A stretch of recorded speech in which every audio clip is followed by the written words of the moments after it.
From Perth I head inland to Australia's only monastic town, New Norcia.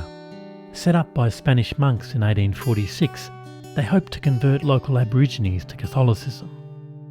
Visitors can now stay at the monastery in a retreat setup, whereby all meals are provided and the opportunity exists to learn more about the Benedictine order. A Benedictine monastery aims to be self-sufficient, and despite hardships in the early days, New Norcia is now made up of 20,000 acres of farmland which derives income from wheat, barley and canola. In its heyday, in the 1870s, 70 monks made up its community. They have run their own bakery, hotel, boarding schools and even licensed the brewing of their own ale.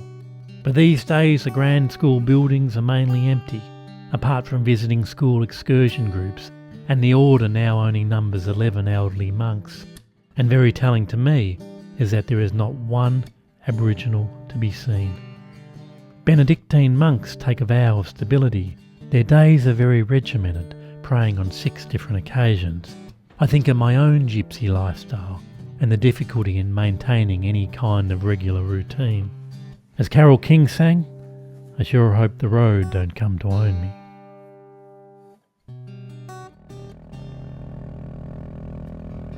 Instead of heading to the coast, I decide to take the inland route along the Midland Way, rolling through sleepy rural towns where people mainly work the land and the pubs still display signage of long-lost conventions.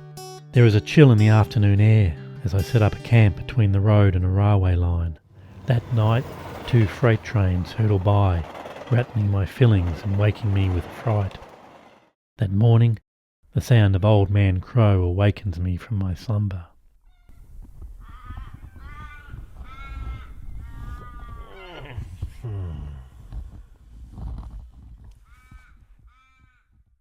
I feel very alone, but in a good way.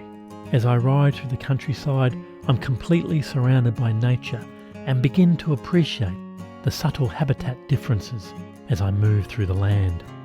That afternoon, while camping in a woodlot, I'm visited by a red-capped robin. I've come to cherish these free camping experiences, to just be alone in nature. I ride on to Geraldton and decide to continue free camping.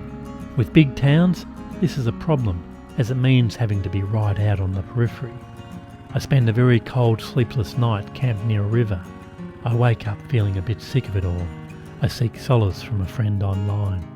She says, if you could be anywhere you wanted to be, doing whatever you wanted to do, what would you do? Despite the hard night, I said I wouldn't want to change a thing. My answer surprised me.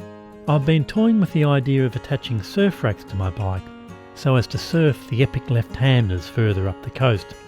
I talked with a local designer about current board design and whether he knew anyone who could make the racks.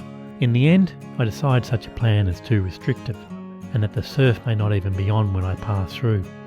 Best to just stop in Exmouth for a time and surf the breaks there. I head on to Kalbarri and find its famous left-hand surf breakers flat as a tack. I decide to go off-road into the sand country and reach the national park on dusk, the Red Rock Gorge emblazoned by the setting sun. That night, I think about travel and how a good trip should really change one as a person. This trip has definitely taught me I can survive out here in nature, the thing we seem to fear so much in the West. I've also learnt to be alone, and that takes some time to get used to. I think constantly moving has staved off loneliness. Seeing new sights keeps the mind active, and at the end of this trip, I think I will feel a sense of accomplishment, and at the very least, know I've learnt the art of motorcycle maintenance.